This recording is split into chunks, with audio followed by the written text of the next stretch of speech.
Welcome. My name is Wynne. Thank you for joining me here at this beautiful monastery, Equilibrio Center.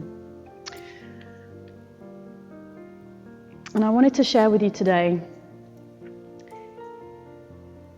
some teasers, some snippets about yoga, about how I teach, how I choose to teach.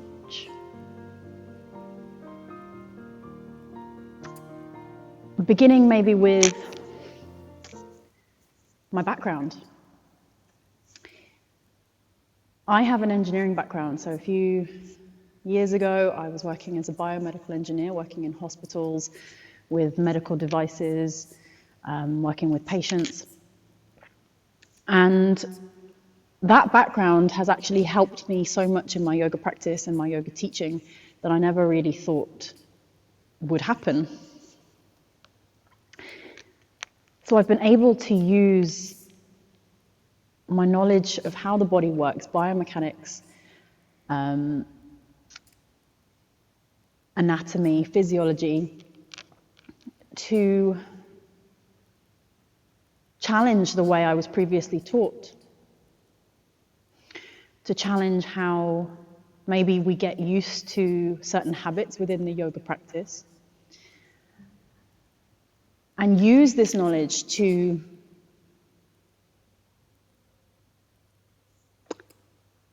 allow our bodies to work more efficiently within our yoga practice so that the yoga practice can serve us rather than the other way round.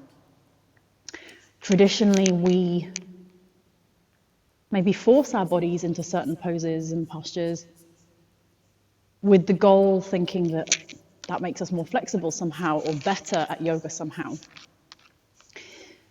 But I've learned through my trainings that tuning into the smaller parts of the body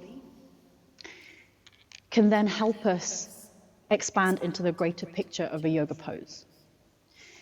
Thinking almost of downward facing dog as a position, as a cake, then using certain movements, and thinking about certain parts of the body as the ingredients that go into that cake.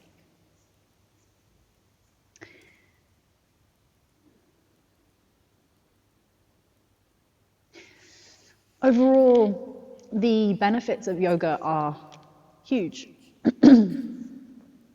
First and foremost, I like to think that the physical practice of yoga, which only accounts for really 5% of the entire yoga practice, is that reconnection with the movement of your body. Excuse me. And with that reconnection with the body, we get to understand ourselves a bit better. We might breathe better. As a result of feeling connected with our bodies, feeling like we're breathing better, the mind might feel clearer. We might feel less anxious. We might feel more present. Using the knowledge that I have in terms of biomechanics and anatomy and physiology, I like to encourage better health of each of the joints as well. So rather than just focusing on the postures that we're good at, we start to do movements, maybe hold positions in a way that we haven't done before. And this is what gives us overall improved flexibility, but also elements of strength and conditioning that maybe the yoga practice hasn't previously given us, all through just using the weight of our own bodies. We might use a block, we might use other props that are handy, but everything that we have, it's already here, it's already within.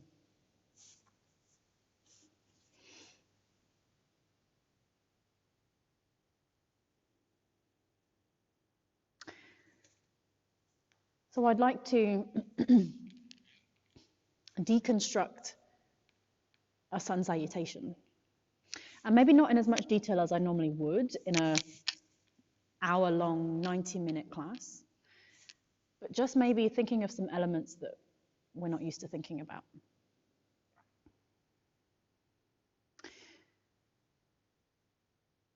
I hope that you find some useful information out of this little, very short practice.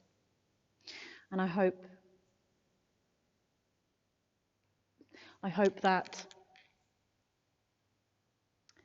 this feeds your appetite to want to learn more about what your body can and can't do.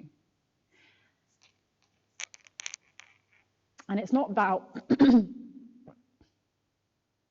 fixating on the things that you can't do, but just starting to understand and explore yourself and finding a detour around some of your limitations in order to get to where you're trying to get to. I wish you a wonderful practice. Thank you for having me. And we're going to begin standing up as we would for our normal sun salutation. And once we're standing, we want to stand in a way that feels supportive. So the feet may be about hip distance or so apart. And I want to begin first by just lifting the toes. And with the toes lifted, looking down at them if you need to, seeing if you have the range to lift them higher still. Now with the toes lifted, maybe you can start to feel different parts of your feet touching the ground. Maybe you can close the eyes and feel into which parts of the feet touch the ground.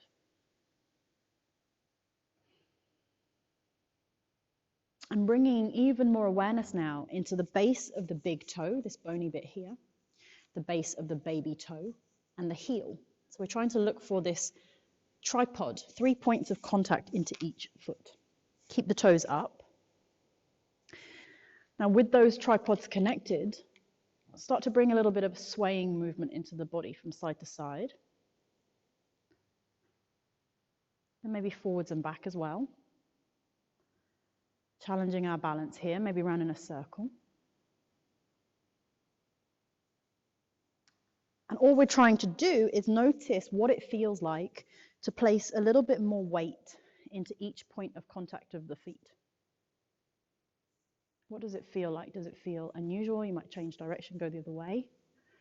Might feel a little bit wobbly, might lose our balance. That's okay. And then we come back to center when it feels like we can press down equally into both of those tripods. Keeping the toes up if you've let them drop. Keep pressing down into the tripods and drop the big toes. See if you can keep all the other toes lifted. Then lift both big toes up again and lower all the little toes down. Then lift all the little toes up. See if you can lower the big toes. Lift the big toes up, lower all the little toes. And just seeing if we can start to make this movement a little bit faster. Noticing as you watch your feet, if this is difficult, or if you lose control of some of your toes, if some of them aren't responding as well as others. And then lift all the toes back up again. Spread them really wide. And we're going to try and lower them down one at a time. Baby toe comes down first. Then the next. Then the next. Then the next. Big toes come down last. Lifting all the toes back up again. Keeping them lifted, lower just the big toes. Spread all the little toes as wide as possible. And here's an experiment today. Can you bring the little toes down, but leave the middle 3 toes lifted? And don't judge your feet based on mine. I've been doing this work for some time. But notice if you can do this. What does it feel like? If there's a lot of engagement, if there's some sensation into the sole of the foot. Lift all the toes back up. Start to tap both big toes onto the mat at the same time. Then see if you can tap all the toes onto the mat at the same time. Again, feeling, sensing into what this feels like in the sole of the foot. Keep tapping. Then keeping the heels connected to the floor, start to tap the whole of the foot onto the floor. Then what's it like to maybe tap one at a time? Bend the knees, maybe tap. What does this feel like? Keep tapping, keep lifting the feet as high as you possibly can. Tap faster. 5, 4, 3, 2, 1, and stop. So why have I asked you to do this? Bringing in an awareness to the sole of the feet, so that when we're standing in our Tadasana position at the beginning of a sun salutation, we are rooted into the feet. There's an engagement all the way down to the soles of the feet that can then travel up the entire length of the body all the way to the crown of the head. So when we're standing here at the top of the mat, maybe lift the toes for a moment, feel the tripods of both of your feet, root down into them and then drop the toes again. Notice how this might bring some engagement into the legs. Little gentle tilt of the pelvis, not so much that we're sticking all the bum all the way out, we haven't got it all tucked under, somewhere in the middle. Nice and neutral here. Spine feels nice and long, like the crown of the head is reaching up towards the sky. Chin feels like it's parallel to the mat, so we're resting on an imaginary table. With the arms resting down by the sides, on our next breath, we're going to reach the arms up towards the sky. Now we pause here for a moment, and we ask ourselves, why do we do this? Why am I reaching my arms up? And if you've been previously taught to maybe roll the shoulders down the back at this point, I'd like you to do the opposite. From this position, almost letting everything reach up more. Maybe the answer to the question as to why we're lifting the arms up towards the sky is in order to bring length to the whole body, to the spine, to the arms, to the shoulders. So imagine the fingertips are reaching up towards the sky more. Let everything lift that needs to lift. Maintain this. On our exhalation, we're going to bring a little bend into the knees. Start to reach forwards and down with the fingertips. Keep reaching ahead of you. Notice how the pelvis can then tilt up towards the sky as if the tailbone's trying to reach up. Keep reaching forwards. Feel as if the backs of the legs are doing this work now, as if the backs of the knees are trying to stretch back behind you. Hands come down towards the floor. Forward fold. On our inhalation, we come up halfway. We're going to bring the hands to the shins. Again, the tailbone feels nice and free. Length into the spine. Keep the bend into the knees, as if then the knees could press back behind us, engaging the backs of the legs. Folding again, hands come down to the floor. Step 1 foot back at a time into a plank position, and we reset this position to make it feel nice and strong. So we want to make sure that the, the long spine is maintained. So it feels like the crown of the head is reaching forwards. It feels like the heels are trying to press back. Hips are in line with the shoulders here, so we're not pressing the hips back into a down dog position. We're also not allowing the hips to sag down towards the floor. Somewhere in the middle. Breathe. Let it be challenging. Now notice the space in between your shoulder blades and push up into it more. Let there be shaking if there's shaking. Now on your exhalation, lower the knees exactly where they are. And there can be a temptation to want to rock back into a tabletop position. If that's the case, try to resist and stay in this half plank space. Now, excuse me, we're going to keep the bum squeezed.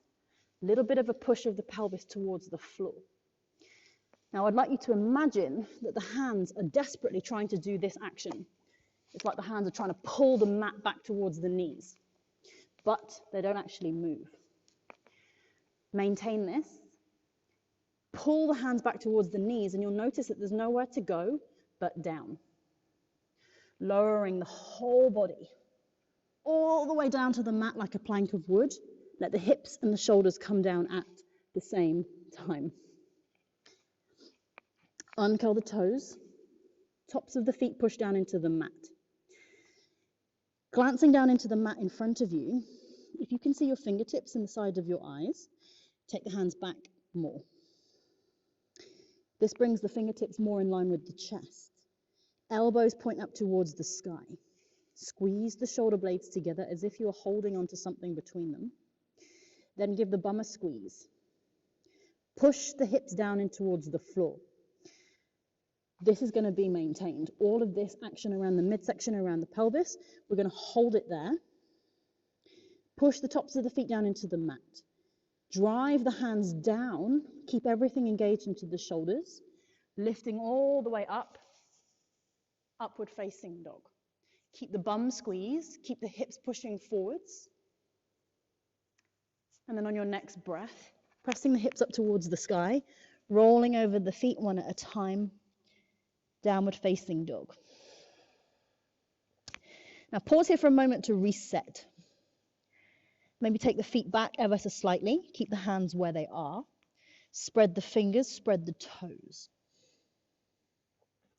Now gazing back at the feet behind you, notice how there's a bunch of creases into the front of the ankle here.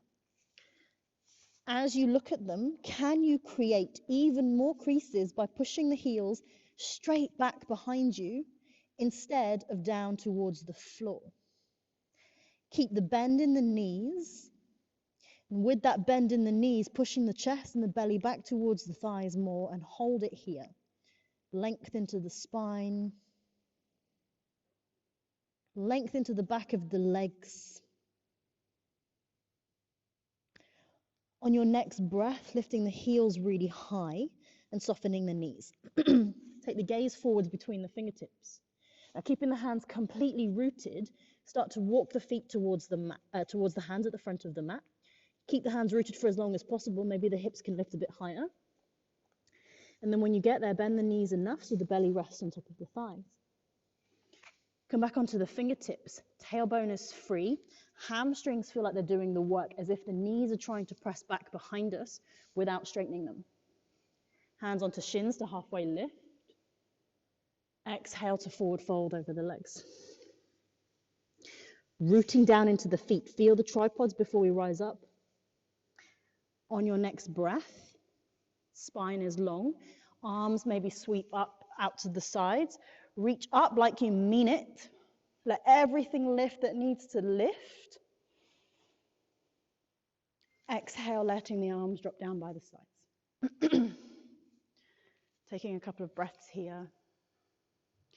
Noticing how things feel.